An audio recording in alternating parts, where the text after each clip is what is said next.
सभी को नमस्कार। मैं डॉक्टर विवेक नाथ त्रिपाठी इग्नू के इस लाइव सेशन में आप सभी का स्वागत करता हूं। पिछली चर्चा में हम लोगों ने पाठ्यक्रम से संबंधित विभिन्न संप्रत्ययों का अध्ययन किया, उस पर चर्चा की। पाठ्यक्रम का कैसे विकास किया जाता है, इस बिंदु पर हम लोगों ने पिछली कक्षा में चर्चा की। आज पुनः आपके खंड 2 से शिक्षण अधिगम विषय पर चर्चा करने के लिए मैं आप सबके समक्ष पुनः उपस्थित हूं। शिक्षण और अधिगम को समझने से पहले, इस पर चर्चा करने से पहले, पिछली कक्षा की भांति पुनः मेरा प्रश्न होगा कि क्या हमने कभी इस पे चिंतन किया कि ये शिक्षण क्या है, ये अधिगम क्या है, इसका हमारे विषय से क्या संबंध है, इसको अध्ययन करने के लिए क्यों रखा गया है हमारे पाठ्यक्रम में, शिक्षण के संप्रत्यय को समझने की आवश्यकता क्या है, अधिगम की अवधारणा को समझने की आवश्यकता क्या है। इससे संबंधित विभिन्न संप्रत्यय आपकी विषय वस्तु SEC में रखे गए हैं। 103 जो आपका पाठ्यक्रम है। हमने पिछली कक्षा में चर्चा की थी कि जैसे ही हम किसी विषय वस्तु पे चर्चा करने के बारे में चिंतन करना शुरू करते हैं तो एक परिदृश्य हमारे दिमाग में सामने आता है कि हम उस पे कुछ प्रश्न करें। प्रश्न करने का मतलब ये है कि जैसे हम प्रश्न करते हैं तो उसकी एक पृष्ठभूमि हमारे सामने निकल के आती है। जैसे अधिगम, तो विभिन्न शब्दों में उसको समझने की एक संरचना, एक अपना जो संज्ञान है, अपना जो कॉग्निशन है, वो उसकी एक रूपरेखा, एक पृष्ठभूमि हमारे मस्तिष्क के समक्ष लाने की कोशिश करता है। इसीलिए जब हम किसी विषय वस्तु पर प्रश्न करते हैं तो उसकी एक पृष्ठभूमि हमारे सामने आ जाती है, तो चर्चा करना और उसको समझना दोनों आसान हो जाता है। हमने पिछली कक्षा में बहुत सारे शिक्षण और अधिगम से संबंधित प्रश्नों को आपके समक्ष रखा था, जैसे व्हाट टू टीच। जैसे ही हमने ये कहा कि व्हाट टू टीच मतलब कंटेंट, किस विषय को पढ़ाना है, कंटेंट ऑफ टीचिंग, शिक्षण का जो विषय है उससे संबंधित प्रश्न करना। व्हाई टू टीच, अगर इस तरह का प्रश्न करते हैं कि क्यों पढ़ाएं, तो शिक्षण का उद्देश्य क्या है, इस पे हम अपना प्रश्न खड़ा करते हैं। ऐसे ही हाउ टू टीच प्रश्न है, कैसे पढ़ाएं, तो पेडागोजी शिक्षण शास्त्र की बात करता है। और विद्यार्थियों ने क्या सीखा, what is learn by the learner, यह प्रश्न बताता है कि टीचिंग और लर्निंग की दिशा में जब हम आगे बढ़ते हैं तो उसको और कैसे प्रभावी बनाएं। इस तरह के प्रश्न हमको इन संप्रत्यय यानी शिक्षण और अधिगम को समझने में सुगमता प्रदान करते हैं। एक चित्र हम लोग के समक्ष आ जाता है कि शिक्षण क्या है, अधिगम क्या है, शिक्षण और अधिगम के बीच क्या संबंध है, अधिगम की प्रकृति क्या है, अधिगम के व्यवहारों में परिवर्तन जो धीरे धीरे वैज्ञानिक सिद्धांत आए, मनोवैज्ञानिक सिद्धांत आए, उनमें कैसे कैसे परिवर्तन हुआ, अधिगम का वातावरण कैसे बनाते हैं, आदि बिंदु हैं जो हम आगे चर्चा करेंगे। सबसे पहले हमें ये समझना होगा कि जो आज का हम सभी जानते हैं कि शिक्षा समाज दोनों एक दूसरे के पूरक के रूप में कार्य करते हैं और मनुष्य एक सामाजिक प्राणी है। इसलिए समाज में जो भी परिवर्तन होते हैं उन परिवर्तनों को मनुष्य अथवा आप और सरल भाषा में समझे तो हम लर्नर कहें, अधिगमकर्ता कहें, व्यक्ति कहें कि प्रोफाइल में उन परिवर्तनों से एक बहुत बड़ा परिवर्तन होता है। जिसको हम लोग learner profile, change in learner profile के नाम से अधिगमकर्ता का जो प्रोफाइल है उसमें परिवर्तन होता है। क्यों होता है? क्योंकि सामाजिक परिवर्तन, जैसे आजकल तकनीकी युग है, इस तकनीकी युग में जो दुनिया है वो बहुत तेजी से परिवर्तित हो रही है। इसलिए हमसे जुड़ा हुआ, विद्यार्थी से जुड़ा हुआ, शिक्षक से जुड़ा हुआ बहुत सारे ऐसे पक्ष हैं जिसमें परिवर्तन होते रहते हैं। और उन परिवर्तनों के आलोक में, जिसको कहा जाता है ट्रांसफॉर्मेशन इन रोल, उन परिवर्तनों के आलोक में अधिगम की जो प्रक्रिया है उसमें भी परिवर्तन होता रहता है। इसलिए जो हमारी सामाजिक संरचना है उसमें जो परिवर्तन है उससे शिक्षा प्रभावित होती है, और शिक्षा से जो शिक्षा के उद्देश्य हैं और जो सीखने सिखाने की प्रक्रिया है, जो सीखने वाले लोग हैं, जो सिखाने वाले लोग हैं, उनके रोल में भी ट्रांसफॉर्मेशन की, परिवर्तन की आवश्यकता महसूस होती है। पहले हम लोग शिक्षक को ट्रांसफॉर्मेशन के रूप में, ट्रांसमीटर ऑफ नॉलेज के रूप में प्रयोग करते थे, लेकिन अब हम शिक्षक को एक गाइड, एक फैसिलिटेटर के रूप में प्रयोग करते हैं या समझने की कोशिश करते हैं। पहले जो शिक्षण होता था वो विषय वस्तु केंद्रित होता था, अब विद्यार्थी केंद्रित हो गया है। शिक्षक का जो कार्य होता था वो लर्निंग को कंट्रोल करना होता था, लेकिन अब लर्निंग को क्रिएट करना होता है।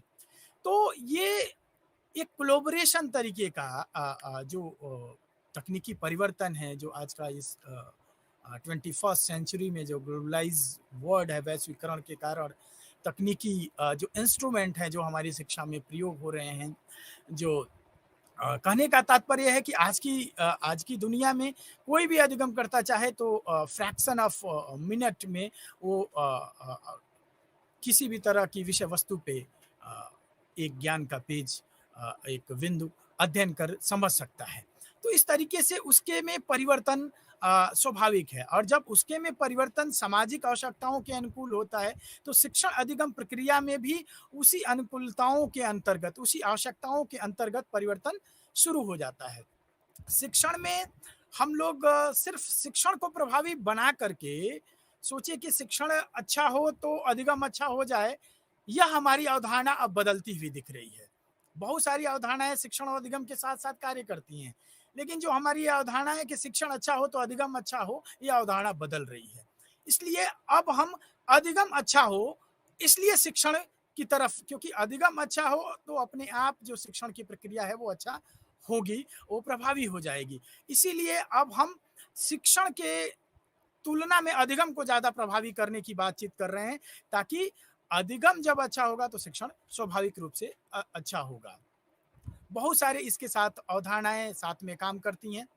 इन परिवर्तनों के साथ साथ मनोवैज्ञानिक, मैंने जैसा कहा कि शिक्षा और मनोविज्ञान, शिक्षा और समाज में जो शिक्षाविद हैं, जो मनोवैज्ञानिक हैं, जो शिक्षा मनोविज्ञान के क्षेत्र में कार्य करने वाले जो शिक्षाविद हैं, उन्होंने भी अपनी समझ, अपने ज्ञान के अनुसार अध्ययन की विभिन्न शाखाओं का, जिसको हम लोग स्कूल ऑफ साइकोलॉजी बोलते हैं, मनोविज्ञान के विभिन्न थॉट्स को लेकर के कार्य किया, और अपने विचार के अनुसार उन्होंने अधिगम को या मनोविज्ञान के विभिन्न संप्रत्यय को समझाने की कोशिश की।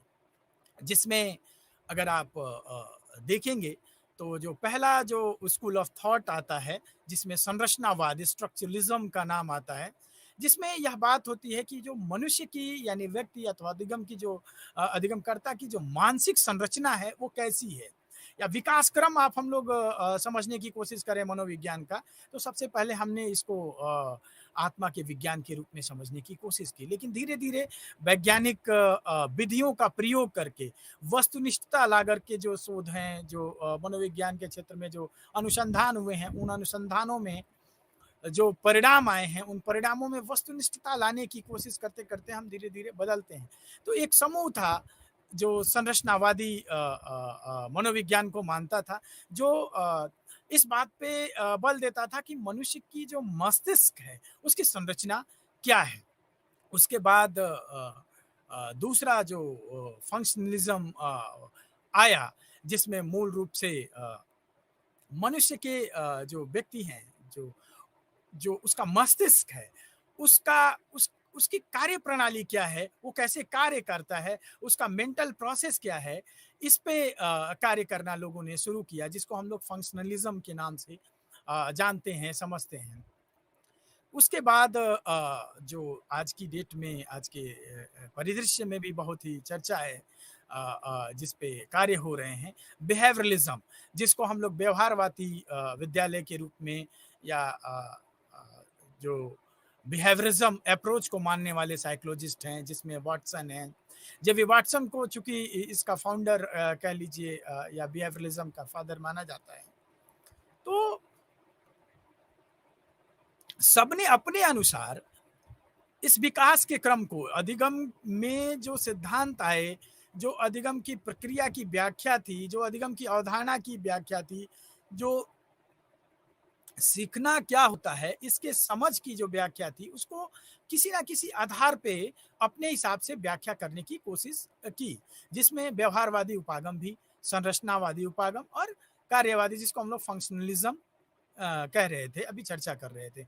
व्यवहारवादी में वाटसन ने जो कार्य किया, उसके साथ साथ थार्नाडाइक, पावलोव, स्किनर, ये बेसिकली ट्रायल एंड एरर जो थार्नाडाइक की थ्योरी थी, उस पे बेस्ड यह अप्रोच थी, जिसको हम लोग व्यवहारवादी अप्रोच के रूप में जानते हैं। ये भी एक स्कूल ऑफ साइकोलॉजी, जिसको आज वर्तमान में, जिसके अंतर्गत हम विभिन्न अधिगम सिद्धांतों का अध्ययन करेंगे, करते भी हैं, जिसमें कि थार्नाडाइक का ट्रायल एंड एरर है, पावलोव का है, स्किनर का है, तो क्लासिकल कंडीशनिंग, ऑपरेंट कंडीशनिंग, और इस तरीके से व्यवहारवादियों ने भी अधिगम को इस एसोसिएशन के रूप में समझने की कोशिश की, व्याख्या करने की कोशिश की, कि उद्दीपक और जो अनुक्रिया है उसके बीच में कैसे एसोसिएशन बनता है।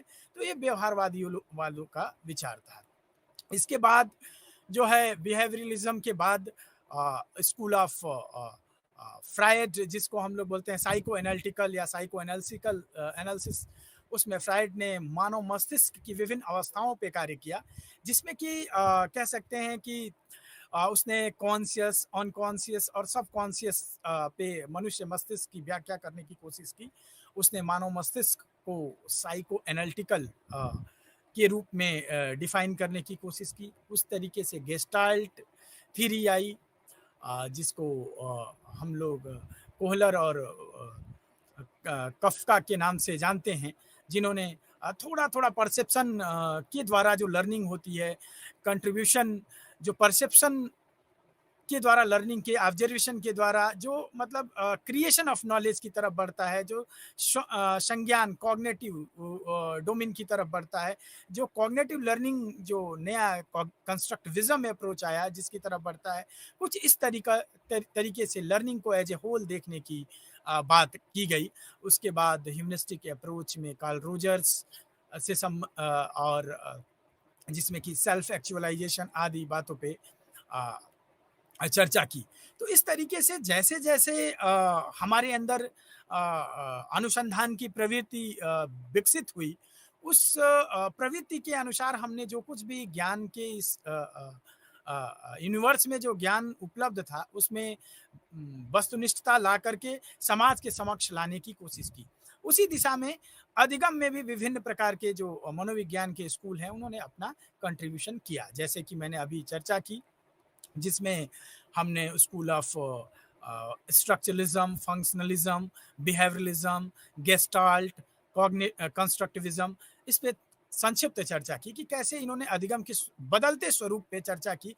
सबसे पहले मानव संरचना, मानव मस्तिष्क की संरचना को समझा, फिर मानव मस्तिष्क कैसे काम करता है उसको समझा, फिर उससे अधिगम को जोड़ा और अधिगम के बीच स्टिमुलस और रिस्पॉन्स के एसोसिएशन को लाए। सामान्य रूप से उन्होंने अपने अधिगम में अपने संज्ञान के अनुसार अधिगम को परिभाषित, व्याख्यात करने की कोशिश की। अगर हम सभी समझने की कोशिश करें कि वास्तव में अधिगम होता क्या है, व्हाट इज लर्निंग, मैं आप सबसे कहूं कि छोटा बच्चा घर में होता है, अगर हम लोग उसका अवलोकन करें, देखें, ऐसा इमेजिन करें कि बच्चे के सामने एक कैंडल जलती हुई रखी गई है, और बच्चा जब उस कैंडल को देखता है तो उसको अंदाजा नहीं होता है, और उसको वो पकड़ने की कोशिश करता है। अचानक से ही उसका हाथ उस कैंडल पे जाता है और उसे एक जलन की अनुभूति होती है, उसे दर्द होता है और ये जो अनुभूति होती है, वो उसे एक तरीके की संज्ञान की बात करती है।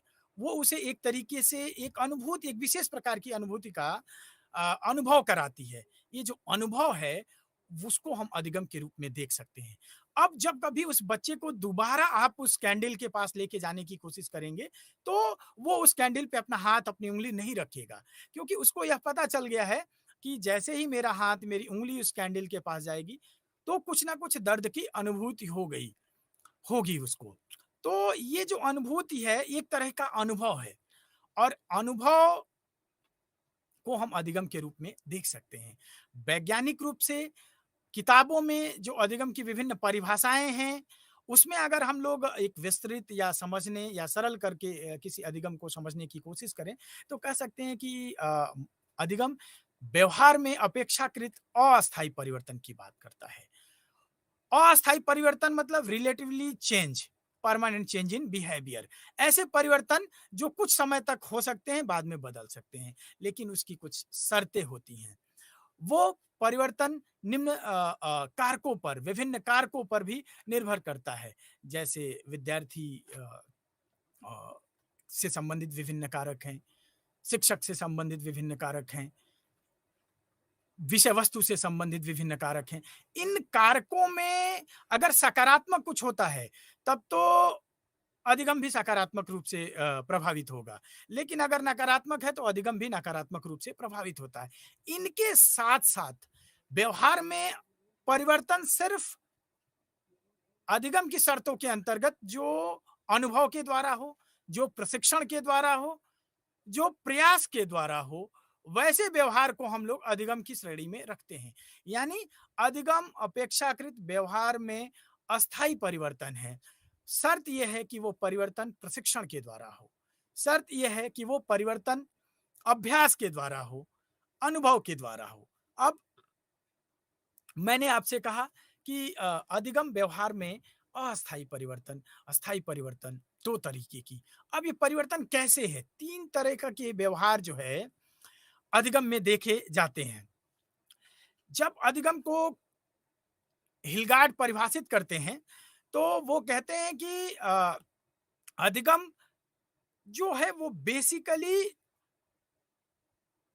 प्रक्रिया है, जिसके द्वारा कोई क्रिया आरंभ होती है अथवा परिस्थितियों से सामना करने के लिए या सामना होने पर भी, जैसे कोई परिस्थिति अगर मान लीजिए हमारे सामने है, तो उस परिस्थिति के अनुसार हम क्या करते हैं, व्यवहार करने का कार्य करते हैं।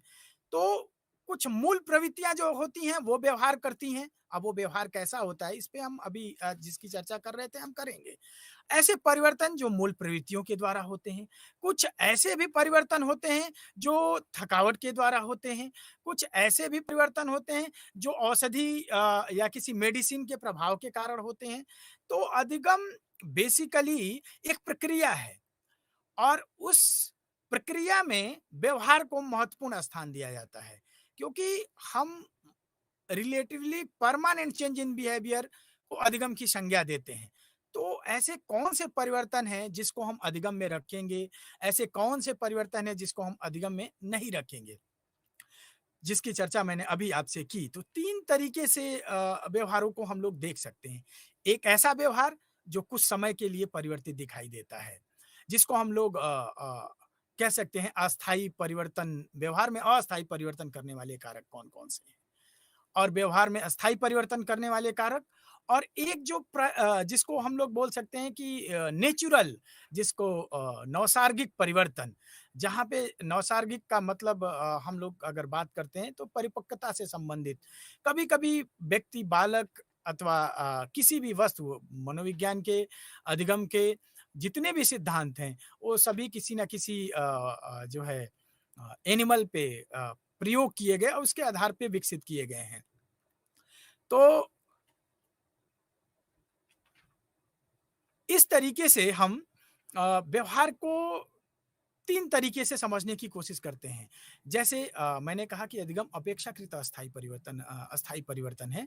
तो आप समझने का कोशिश करिए कि जब बच्चा विद्यालय सुबह जाता है तैयार होकर के, तो वो जैसे ही विद्यालय जाता है, सुबह जाते हुए अपने सारे ड्रेस कोड और सब कुछ अपना तैयार होके बिल्कुल हँसता हुआ विद्यालय की तरफ जाता है, अपनी मम्मा और पेरेंट्स जो भी हैं उनके सामने उनको गुड मॉर्निंग बोलता है और विद्यालय जाता है। उसके पास एक एनर्जी होती है, सुबह सो के उठता है और उस एनर्जी के साथ वो विद्यालय की तरफ जाता है।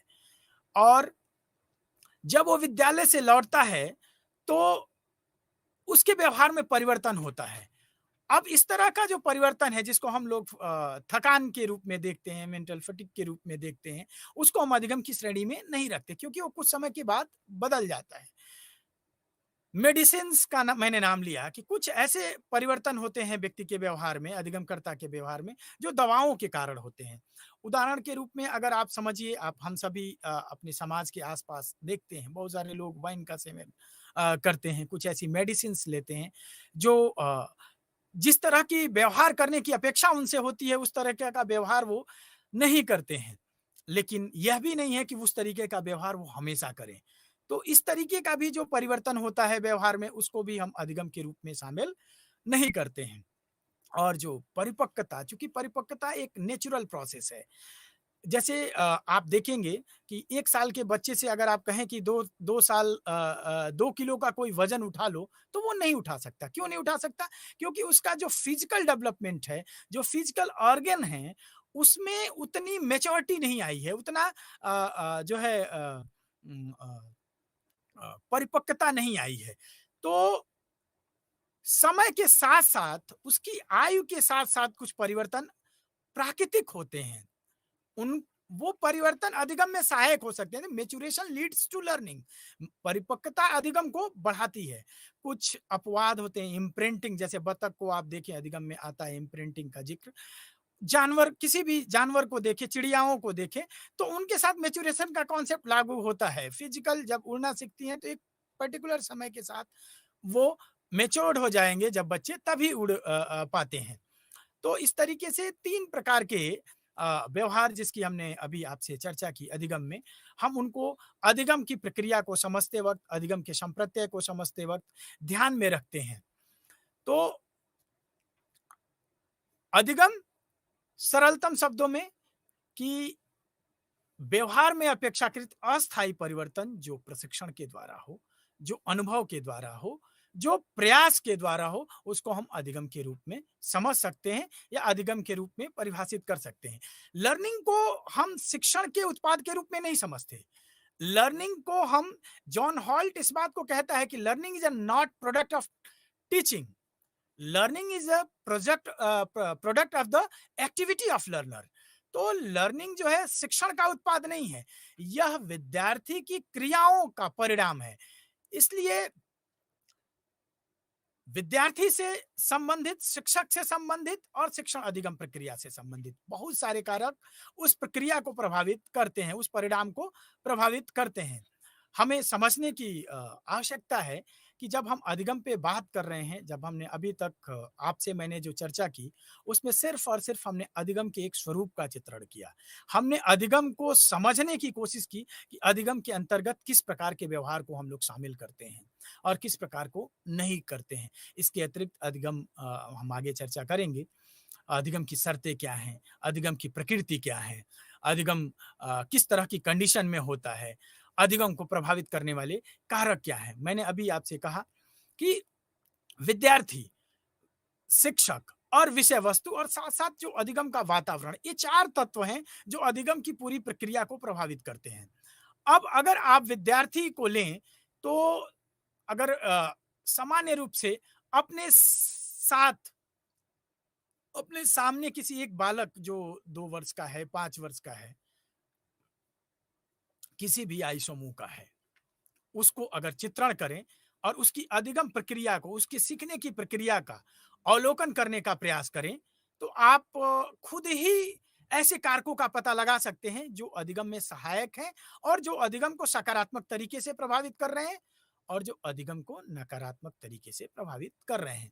क्योंकि learning refer to behavioural change. Learning हमेशा रिस्पॉन्स की बात करती है, अनुक्रिया की बात करती है। लर्निंग हमेशा अभ्यास की बात करती है, प्रैक्टिस की बात करती है। लर्निंग में मैच्योरेशन होता है, लर्निंग में नेटिव रिस्पॉन्स होता है, इम्प्रिंटिंग होता है। और उस केस में जब हम नेचुरल रिस्पांस की बात करते हैं, जब हम मैच्योरेशन की बात करते हैं, जब हम अधिगमकर्ता के अधिगम प्रक्रिया को समझने की बात करते हैं, तो हमें समझना पड़ेगा कि अधिगमकर्ता जो है उसकी बुद्धि क्या है, उसकी परिपक्वता का स्तर क्या है, उसकी अभिक्षमता क्या है, उसका एप्टीट्यूड क्या है, उसका एटीट्यूड क्या है, उसका मेंटल हेल्थ क्या है। मैं ये शब्द क्यों कह रहा हूँ कि उदाहरण के लिए मैंने कहा कि आप एक किसी भी उम्र के बालक को अपने समक्ष रखिए और यह देखने की कोशिश करिए कि वो सीखता कैसे है, उसकी प्रक्रिया क्या है। और उसको जब आप ऑब्जर्व करेंगे तो आप देखेंगे, मान लीजिए कि बुद्धि का स्तर और उसकी बुद्धि को किसी दूसरे बालक से तुलना करें, तो उसका जो बुद्धि का स्तर है उसके अधिगम में सहायक होगा। तो इंटेलिजेंस जो है एक तरीके से कारक है अधिगम को। किसके अधिगम? कोई भी लर्नर है, उसका इंटेलिजेंस ले, उसका बुद्धि का स्तर उसके अधिगम में सहायक हो सकता है, अगर वो इंटेलिजेंस के पॉइंट ऑफ व्यू से अच्छा एक लेवल जिसको हम लोग कहते हैं बुद्धि के विभिन्न स्तरों पे है, तो अधिगम उसका अच्छा होगा, ये स्वाभाविक है। उसी तरीके से अभिक्षमता, एप्टीट्यूड, किसी भी कार्य को संपादित करने का जो उसके अंदर एप्टीट्यूड है, वो भी उसके अधिगम, उसके सीखने की प्रक्रिया को प्रभावित करेगा। एटीट्यूड कहते हैं कि एटीट्यूड किसी भी कार्य में सबसे ज्यादा महत्वपूर्ण होता है, चाहे वो शिक्षण करना हो, चाहे वो सीखना हो। क्योंकि एटीट्यूड जब तक पॉजिटिव नहीं हुआ, जिसको हम लोग सकारात्मक, कोई भी मान लीजिए कोई शिक्षक कोई ऐसी विषय वस्तु लेकर के आता है और विद्यार्थी उस विषय वस्तु के प्रति पॉजिटिव एटीट्यूड नहीं रखता, तो वो कभी भी नहीं सीख सकता। तो विद्यार्थी की मानसिक योग्यता, उसकी बुद्धि, उसका परिपक्वता स्तर, उसकी अभिक्षमता, उसका सामाजिक आर्थिक स्तर, उसके उसके परिवार का वातावरण, ये समस्त कारक अधिगम में सहायक हो सकते हैं, अगर इन कारकों का शिक्षक के द्वारा प्रॉपर तरीके से ऑब्जर्वेशन किया जाए और उसको मिनिमाइज करने की कोशिश की जाए अधिगम के दृष्टिकोण से। उसके मानसिक स्वास्थ्य, मान लीजिए एक बालक आता है, घर में उसके तनाव है और आप शिक्षण दे रहे हैं, तो जो इस तरह के इंटरवेनिंग वेरिएबल है उसको कंट्रोल करना संभव तो नहीं है, लेकिन वो अधिगम को प्रभावित कर रहे हैं। वो कारक किससे संबंधित है? विद्यार्थी से संबंधित है, अधिगमकर्ता से संबंधित है। इसलिए शिक्षण अधिगम प्रक्रिया में शिक्षक का कार्य है कि इन तीनों तरह के जो कारक हैं, उनको अधिगम और शिक्षण दोनों को कैसे प्रभावी बनाया जाए, इस दिशा में मिनिमाइज करने के कार्य करना पड़ता है। और तब करना पड़ता है, पहले उसको ये समझना पड़ेगा कि वो कारक कौन-कौन से हैं। इसलिए एंट्री बिहेवियर का परीक्षण किया जाता है अधिगमकर्ता का। दूसरा जो इसका इंपॉर्टेंट एलिमेंट होता है वो शिक्षक होता है। अब शिक्षक अधिगम प्रक्रिया को कैसे प्रभावित करता है? हम सभी जानते हैं कि शिक्षण को जब हम लोग समझने की कोशिश करेंगे, तो कह सकते हैं कि शिक्षण एक तरीके से कम्युनिकेशन की बात करता है, संप्रेषण की बात करता है। और संप्रेषण क्या है, जिसको मैं बहुत ही सरल शब्दों में समझने की कोशिश करता हूँ, तो कहता हूँ कि शिक्षण का अर्थ ये है कि विद्यार्थी तक पहुँचना। विद्यार्थी तक पहुँचने का अर्थ है कि जो कुछ भी संदेश, जो कुछ भी इंस्ट्रक्शन हम देना चाहते हैं, वो विद्यार्थी तक पहुँच जाए। अब शिक्षक को अपने सामने रखिए और समझने की कोशिश करिए कि एक कक्षा में बहुत सारे विद्यार्थी हैं, डाइवर्स लर्नर हैं, डिफरेंट टाइप पर। सबकी आईक्यू लेवल अलग है, सबका मेंटल स्टेटस अलग है, सबकी लर्निंग स्टाइल अलग, सबके सीखने का तरीका अलग-अलग है और वो शिक्षक पढ़ाने वाला है। तो उसके अंदर किस तरह की एबिलिटी होनी चाहिए, किस तरह की कॉम्पिटेंसी, योग्यता, दक्षता होनी चाहिए, किस तरह की, ताकि वो समस्त प्रकार के विद्यार्थियों को एड्रेस कर सके। यानी जो तत्व शिक्षक में हो, जो अभी तक हमने विद्यार्थी यानी अधिगमकर्ता से संबंधित कारक देखे, वो सारे कारक तो शिक्षक में भी होने चाहिए सकारात्मक रूप से। इसके साथ कुछ अतिरिक्त, जैसे शिक्षक का संप्रेषण कौशल एक महत्वपूर्ण कारक है। अगर कम्युनिकेशन स्किल अच्छी नहीं है, तो अपने अपनी बात विद्यार्थियों तक नहीं पहुंच पाएगा और जब वो अपनी बात विद्यार्थियों तक नहीं पहुंचा पाएगा, तो अधिगम सरल, सुगम और प्रभावी नहीं हो पाएगा। तो दूसरा, विषय का ज्ञान। अगर शिक्षक को जिस विषय पे चर्चा करनी है, जिस विषय का उसको ज्ञान देना है, लर्निंग कराना है, उस पे उसकी पकड़ नहीं हुई, मास्टरी ओवर द सब्जेक्ट जिसको हम लोग कहते हैं, अगर नहीं है, तो वो विद्यार्थियों को अच्छा अधिगम नहीं करा पाएगा।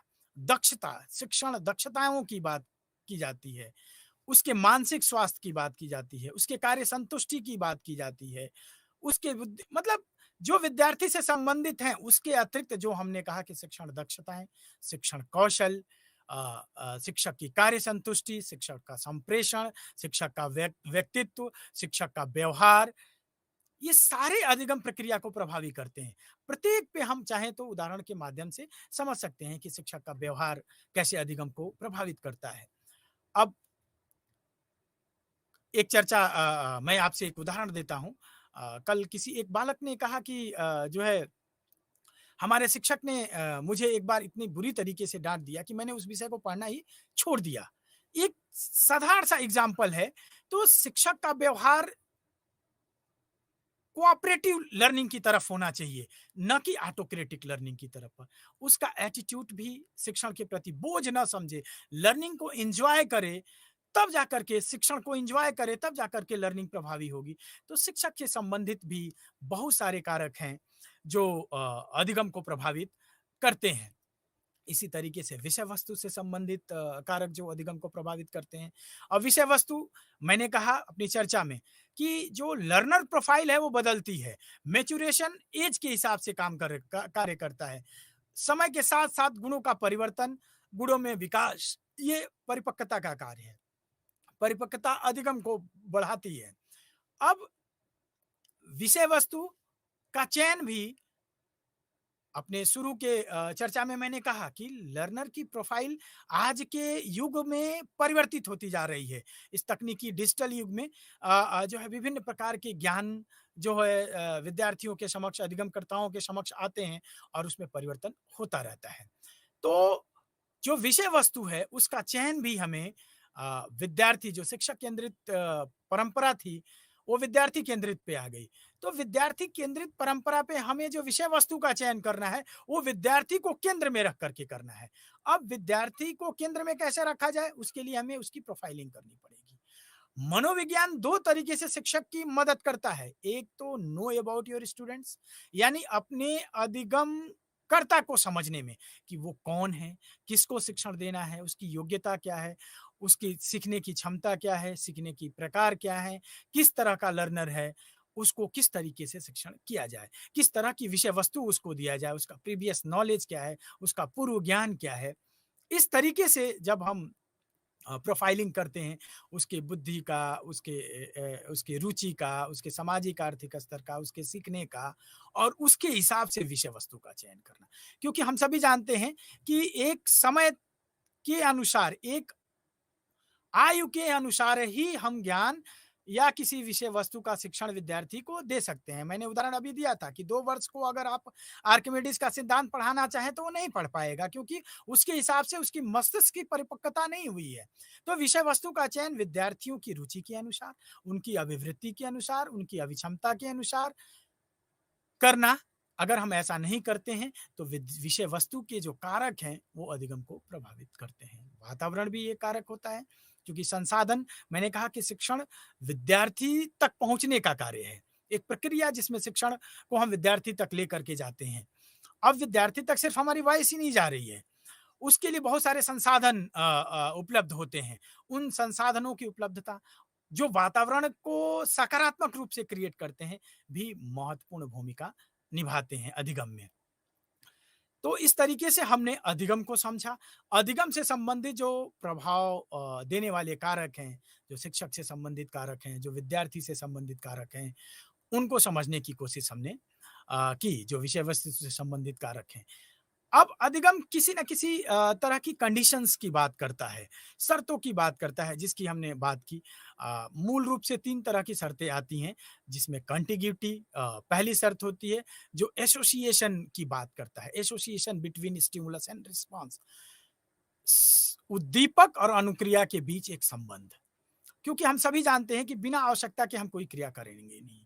तो कोई ऐसा इवेंट, कोई ऐसी सिचुएशन जो कोई किसी प्रकार की अनुक्रिया करने के लिए हमें बात करता है, बाध्य करता है तो हम कोई अनुक्रिया करते हैं, एक कंडीशन लर्निंग की हो सकती है।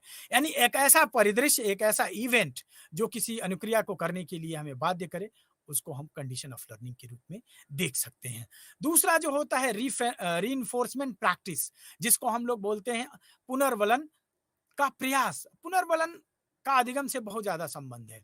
अगर आप समझने का प्रयास करें तो बहुत सारे जो सिद्धांत हैं जिस पे थार्नाडाइक ने काम किया, जिस पे पावलोव ने काम किया, कुत्ते पे अपना प्रयोग किया, थार्नाडाइक ने बिल्ली पे अपना प्रयोग किया, स्किनर ने चूहे पे अपना प्रयोग, सबने रीइंफोर्समेंट किसी ना किसी फॉर्म में प्रयोग किया। हम सामान्य रूप से बालक को देखें, छोटे से बालक को अगर देखने की कोशिश करें तो हम समझ सकते हैं कि किसी बच्चे को जब हम कहते हैं कि मेरे पास आओ, तुम्हें चॉकलेट मिलेगा, और वो जाता है, उसको चॉकलेट मिलता है। एक तरीके से, बिल्कुल सरल तरीके से इसको समझने की कोशिश करें तो हम चॉकलेट देते हैं, तो जैसे ही वो देखेगा तो एक तरीके का एक्सप्रेशन उसके अंदर होगा, तो वो रीइंफोर्समेंट प्रैक्टिस के रूप में। लेकिन इसके लिए भी हमें तय करना पड़ेगा फ्रीक्वेंसी, इंटरमीडिएट, मतलब कितनी देर में हमें रीइंफोर्समेंट देना है, कितनी बार देना है, समय का अंतराल क्या होगा, बहुत सारी बातें इस पे हमें ध्यान देनी है। लेकिन कंडीशन ऑफ लर्निंग दूसरा जो है रीइंफोर्समेंट प्रैक्टिस है।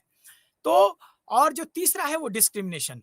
विद्यार्थी अथवा बालक, उसके सामने समाज का एक परिदृश्य होता है, अधिगम का एक परिदृश्य, उस प्रत्यक्ष अथवा अप्रत्यक्ष रूप से सीखता है। समाज से सीखता है, शिक्षण में सीखता है, औपचारिक माध्यम से सीखता है, अनौपचारिक माध्यम से सीखता है।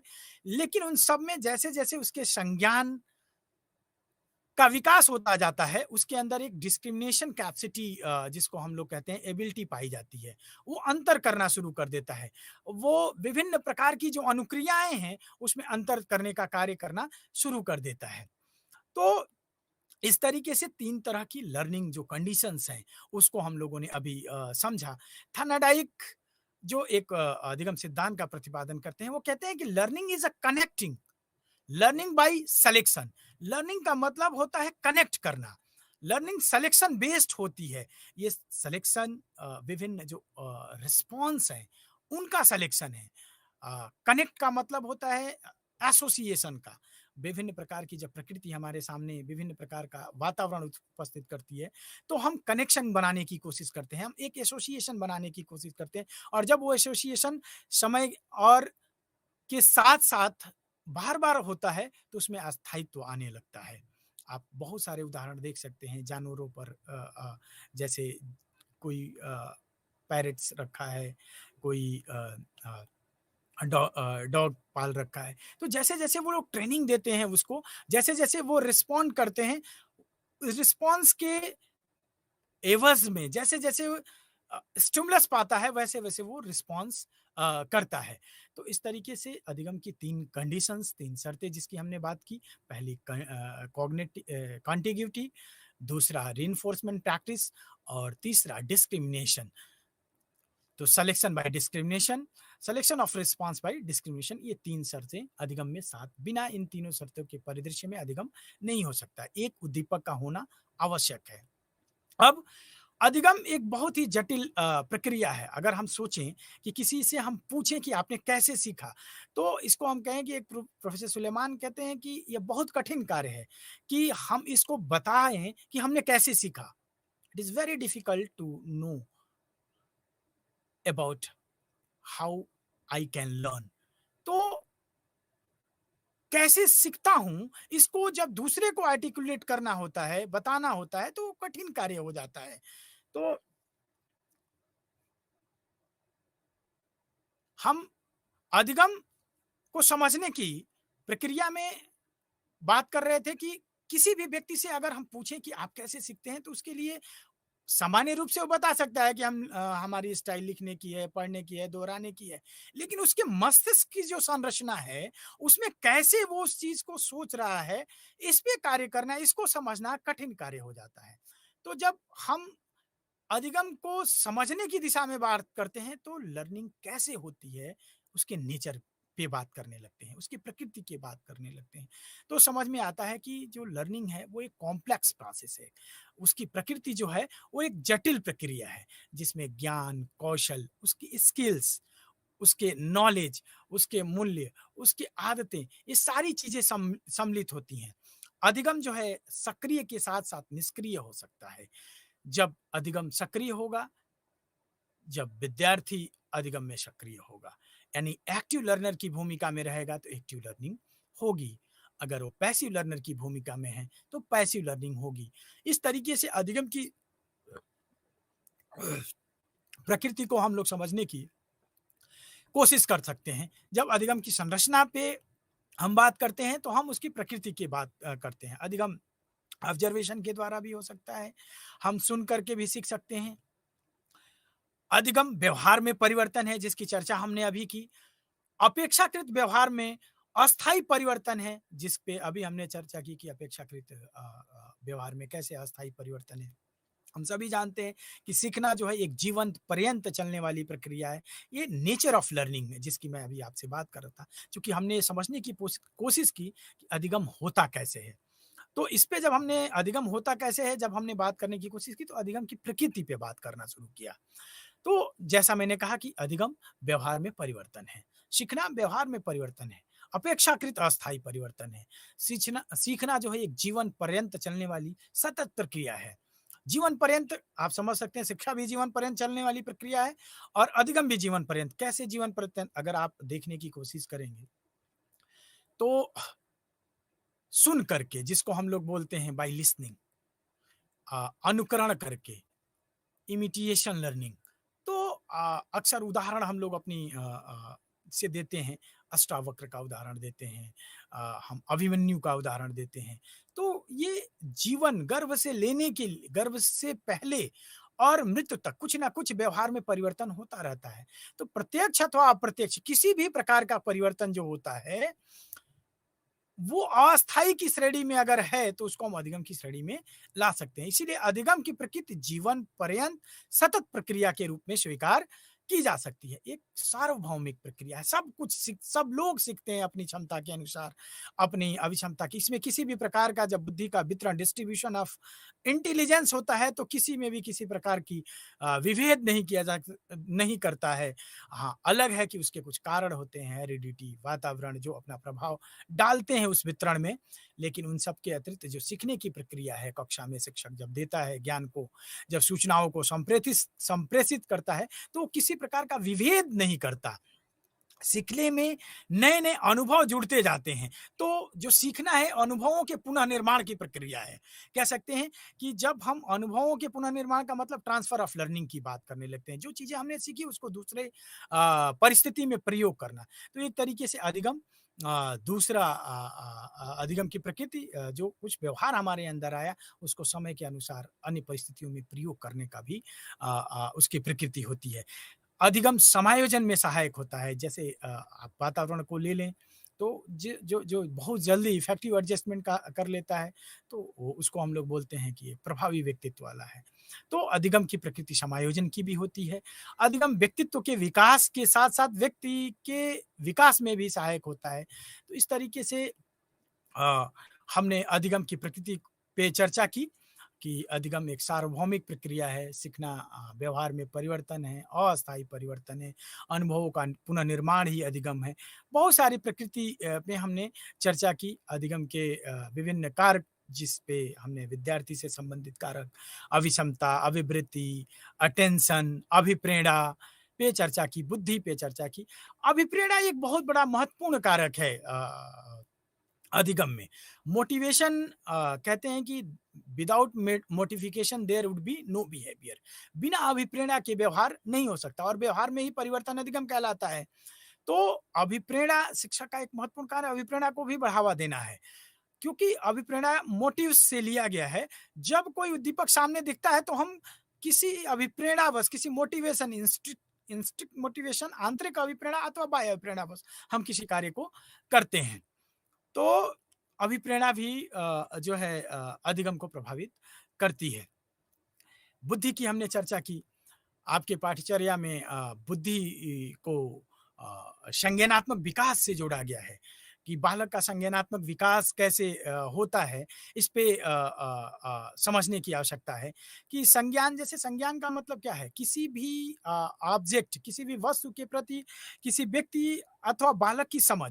अब वो व्यक्ति अथवा बालक की समझ किसी वस्तु या ऑब्जेक्ट के प्रति अलग-अलग हो सकती है, भिन्न-भिन्न हो सकता है। किसी के प्रति कोई ऑब्जेक्ट है उसके प्रति जो है एक रूप में समझ सकता है और उसी ऑब्जेक्ट को दूसरे रूप में समझ सकता है, उदाहरण के रूप में हम समझ सकते हैं। तो संज्ञान बालक का संज्ञानात्मक जिस पे बहुत अच्छा कार्य जो है ब्रूनर और जीन जहाँ पियाजे का नाम आता है, जहाँ पियाजे ने अ, एक कॉग्निटिव डेवलपमेंट की थ्योरी दी। उनकी एक किताब the language and the thought of the child प्रकाशित हुई, जिसमें उन्होंने बालक के संज्ञानात्मक विकास से संबंधित कुछ अवस्थाओं की चर्चा की। मूल रूप से 4 अवस्थाएँ थी, जिसमें अन्य विभिन्न प्रकार की प्रत्येक अवस्थाओं में उन्होंने अन्य अवस्थाओं की भी चर्चा की। जिस पे संक्षिप्त मैं आपके समक्ष रखता हूँ। जैसे कि पहली जो अवस्था थी वो सेंसरी मोटर स्टेज थी। दूसरी जो थी वो प्री ऑपरेशनल प्रासंक्रियात्मक अवस्था थी और तीसरी जो कंक्रीट ऑपरेशन थी और जो चौथा था वो फॉर्मल ऑपरेशन था। तो जो सेंसरी मोटर स्टेज था जिसको हम लोग संवेदी गामक अवस्था के नाम से जानते हैं, वो 0 से 2 वर्ष की अवस्था होती है। विभिन्न विद्वानों ने इसके अंतर्गत अन्य अवस्थाओं की भी चर्चा की है। 0 से 2 वर्ष का बालक कैसे सीखता है, इस पे पियाजे ने बहुत ही विस्तृत चर्चा की है अपनी किताब में और अपने सिद्धांत में। हम भी समझ सकते हैं कि 0 से 2 वर्ष का बालक क्या करेगा, संकेत अधिगम की तरफ बढ़ता है, उसको इमेज का ज्ञान होने लगता है। वो रिफ्लेक्शन एक्टिविटी शॉकिंग जिसको हम लोग बोल सकते हैं, रिफ्लेक्शन के साथ-साथ शक करना, किसी भी ऑब्जेक्ट को उठा करके मुँह में डाल लेना, इस तरह की क्रियाएँ करता है। उसका जो चिंतन होता है वो बहुत ही तरीके से सिस्टमैटिक क्रमबद्ध नहीं होता है और ना ही अ अ, उसके अंदर समझ आती है। और जो दूसरा इसके बाद जो उसकी अवस्था है जिसको प्री ऑपरेशनल पीरियड हम लोग कहते हैं, जिसमें सिंबल और साइन के माध्यम से बालक सीखने की कोशिश करने लगता है। यह अवस्था जो है 7 वर्ष के बाद वाली अवस्था है। 0 से 2 वर्ष सेंसरी मोटर स्टेज की स्थिति आती है, उसके बाद की अवस्था प्री ऑपरेशनल स्टेज में। इसमें बच्चे का जो मेंटल ऑपरेशन है, वो थोड़ा-सा सिस्टमैटिक की दिशा में बढ़ता है। वो सिंबल के माध्यम से सीखना शुरू कर देता है, साइन के माध्यम से वो आवाज़ को पहचानना शुरू कर देता है, जैसे कि अब वो उसकी फॉर एग्ज़ाम्पल अगर आप लें, तो बच्चे की माताजी अगर मदर इधर-उधर हैं, जैसे ही वो आवाज़ सुनता है तो वो रिएक्शन करना शुरू शुरू कर देता है। यानी वो वॉइस को रिकॉग्नाइज़ करना, वो साइन को रिकॉग्नाइज़ करना, वो सिंबल को रिकॉग्नाइज़ करना प्रारंभ कर देता है। और जो तीसरी जो कंक्रीट ऑपरेशन है, कंक्रीट ऑपरेशन में क्या करता है कि जिसको हम लोग कंक्रीट मतलब मूर्त, जब कोई भी ऑब्जेक्ट उसके पास होता है, जो 7 से 12 वर्ष की अवस्था होती है, उसमें बालक ऑब्जेक्ट जो उसके सामने होता है, उससे क्रिया करना, उससे मेंटल ऑपरेशन करना, उसे वर्बल कंक्रीट ऑपरेशन करना, शाब्दिक ऑपरेशन करना शुरू कर देता है। लेकिन कंक्रीट ऑपरेशन के साथ-साथ जैसे उदाहरण के लिए अगर हम लोग बात करें कि 2 महिलाओं को खड़ा कर दिया जाए तो और पूछा जाए कि आपकी मम्मा कौन है? तो वो पहचान तो लेगा। लेकिन इन एब्सेंस ऑफ अगर कहा जाए कि 2 महिलाओं आपकी मम्मा की हाइट, वेट या आकार परिवर्तन कर दें, साइज़ परिवर्तन कर दें, इस तरह का कोई हम लोग मेंटल ऑपरेशन करने की कोशिश करें, तो बच्चा उसको नहीं समझ पाएगा। कंक्रीट ऑपरेशन में उसके लिए मेंटल ऑपरेशन करने को उस वस्तु का उपस्थित होना अनिवार्य होता है। और जो फॉर्मल ऑपरेशन है, वो सिस्टमाइज़ेशन हो जाता है उसमें, क्रमबद्धता आ जाती है। वो एक तरीके से समस्या समाधान की तरफ बढ़ने लगता है और साइंटिफिक तरीके से किसी भी समस्या का समाधान करता है, जिसको हम लोग औपचारिक स्टेज पियाजे के द्वारा जो दी गई है उसकी बात करते हैं। पियाजे का जो सिद्धांत है, उस सिद्धांत में अगर हम विस्तृत उसको चूँकि समय का ध्यान में रखते हुए अगर उसको हम लोग पूरे विस्तृत अध्ययन करें, तो उसकी शैक्षिक प्रयोग बहुत है। एक शिक्षक के लिए पियाजे के संज्ञानात्मक सिद्धांत को समझना और समझ करके उसके कक्षा में प्रयोग करना बहुत ही महत्वपूर्ण है। जिसको हम लोग बोल सकते हैं कि educational implication of cognitive theory given by the पियाजे।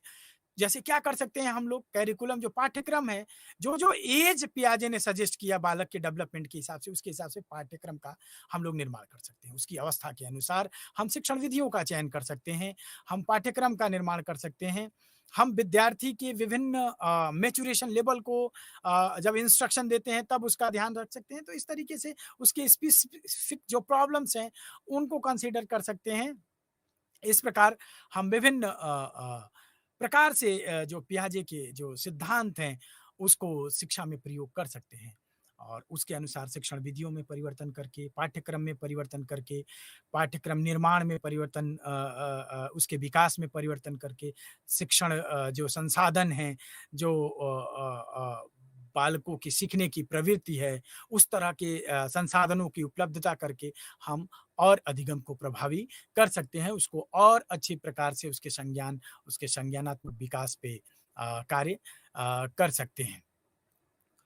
इस प्रकार से हमने देखा कि संज्ञानात्मक जो पियाजे ने 4 तरीके के जो स्टेजेस बताए थे बालक के, वो कौन-कौन से स्टेज थे? संवेदीगामक अवस्था, प्री ऑपरेशनल स्टेज जिसको हम लोग प्राकृत संक्रियात्मक अवस्था कहते हैं, फिर कंक्रीट ऑपरेशन और फॉर्मल ऑपरेशन, ये 4 अवस्थाएँ बालक के संज्ञानात्मक विकास से संबंधित हैं। अब बालक सीखता कैसे है उस पे हमें देखना है। ये सारे जो विकास के बाद जैसे-जैसे उसके अंतर्गत कॉग्निटिव एबिलिटी डेवलप होती जाती है, उसका स्कीमा जिसको हम लोग स्टोर हाउस बोलते हैं बढ़ता जाता है। तो वो सीखने के विभिन्न जो नियम हैं, जो प्रक्रियाएँ हैं जिसको हम लोग बोल सकते हैं अनुकरण के द्वारा। बच्चा बहुत कुछ अनुकरण के द्वारा सीखता है। अनुकरण आप समझ सकते हैं कि बालक के सामने जब कोई परिदृश्य उपलब्ध होता है तो उसको बहुत ही क्लोज तरीके से वो ऑब्जर्व करता है। इसलिए हम लोग अक्सर इस बात को कहते हैं कि जो बालक होते हैं उनको अनुकरण के द्वारा सीखता है। चूँकि बालक का संज्ञानात्मक विकास के साथ-साथ उसका बुद्धि जिसको हम लोग कॉग्निटिव के रूप में, इंटेलिजेंस के रूप में लेते हैं, भी होता रहता है। वेस्लर एक साइकोलॉजिस्ट उन्होंने बुद्धि की एक बहुत अच्छी परिभाषा दी। वो कहते हैं कि बुद्धि उद्देश्यपूर्ण कार्य करने, तर्कपूर्ण चिंतन करने तथा वातावरण के साथ प्रभावपूर्ण समायोजन करने की योग्यता है। तो बहुत सारे इंटेलिजेंस की परिभाषा दी गई। अब तो मल्टीपल इंटेलिजेंस में विभिन्न विद्वानों ने परिभाषाएँ दी, विभिन्न बुद्धि के प्रकारों की बात की। ये सारे जो बुद्धि के प्रकार हैं, वो किसी न किसी प्रकार के अधिगम के प्रकारों की ओर संकेत करते हैं। जब जब हम लोग सोशल इंटेलिजेंस की बात करते हैं, तो वो कहीं न कहीं से सोशल इंटेलिजेंस जो है सोशल लर्निंग के रूप में कार्य करता है। तो इस प्रकार से हमने जो है बुद्धि के संप्रत्यय को, कॉग्निटिव पियाजे के संप्रत्यय को समझा। अनेक प्रकार से विद्यार्थी कैसे सीखता है, जैसे मैंने कहा समस्या समाधान करके, उद्दीपक को देख करके, उद्दीपक के बीच अनुक्रिया करके, संकेत अधिगम के द्वारा। तो अधिगम के विभिन्न रूप भी हैं, संकेत के द्वारा सीखना, अनुकरण के द्वारा सीखना, उद्दीपक के द्वारा सीखना। तो बालक विभिन्न प्रकार से अधिगम करता है, विभिन्न प्रकार से सीखता है। जैसे-जैसे सीखता है, शिक्षक की भूमिका बदलती जाती है। जो वर्ष का बालक है तो शिक्षक की भूमिका अलग होती है। शिक्षक होता क्या है? शिक्षक को अगर हम लोग समझें तो शिक्षक एक व्यक्ति है जिसमें विभिन्न प्रकार के कह सकते हैं कि शिक्षण अधिगम प्रक्रिया से संबंधित शिक्षण अधिगम प्रक्रिया को कैसे विद्यार्थी तक पहुंचाया जाए उसकी एक समझ होती है। उसके पास एक अपना ज्ञान शास्त्र होता है। उसके पास एक मनोविज्ञान का ज्ञान होता है, जिस ज्ञान शास्त्र के आधार पर वो शिक्षण अधिगम और शिक्षण शास्त्र इन तीनों में संबंध स्थापित करते हुए विषय वस्तु को विद्यार्थियों तक पहुंचाने का कार्य करता है। तो शिक्षक, जैसा मैंने अभी चर्चा किया कि एक व्यक्ति ही है, उस व्यक्ति के पास विभिन्न प्रकार के शिक्षण से संबंधित सिद्धांतों का ज्ञान होता है, विभिन्न प्रकार के अधिगम से संबंधित सिद्धांतों का ज्ञान होता है, उसके पास विभिन्न पेडागॉजी से संबंधित पेडागॉजी के जो नॉलेज हैं उसका ज्ञान होता है, शिक्षण कौशलों का ज्ञान होता है, जिसका प्रयोग करके वो विद्यार्थी तक विषय वस्तु को लेकर के जाने का कार्य करता है।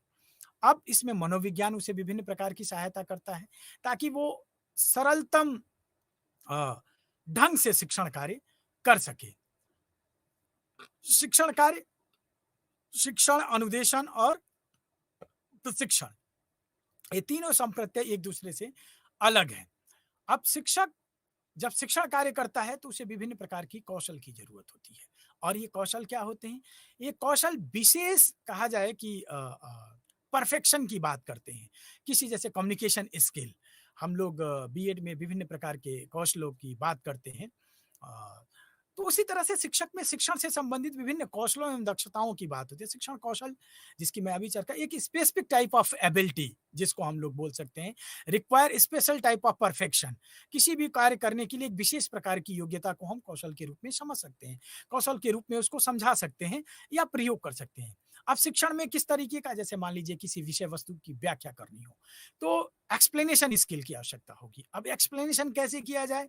किसी विषय वस्तु को पढ़ाना है, तो उसको पढ़ाने के लिए शिक्षण कौशल की आवश्यकता। अब शिक्षण में बहुत सारे हमारे तो शिक्षण शास्त्र में बहुत सारे शिक्षण कौशलों की बात की गई है। विषय वस्तु को शुरू करने के लिए प्रस्तावना कौशल की बात करी है, श्यामपट्ट पर लिखने के लिए श्यामपट्ट कार्य कौशल की बात की गई है, उदाहरण देने के लिए साइट एग्जाम्पल की बात की गई है, विषय परिवर्तन के लिए स्टिमुलस वेरिएशन की बात की गई है, और एक्सप्लेनेशन स्किल की बात की गई है, पुनर्वलन देने के लिए पुनर्वलन कौशल की बात की गई है। तो विभिन्न प्रकार के कौशल जो हैं, उनका इंटीग्रेशन करके शिक्षक जो है शिक्षण कार्य करता है।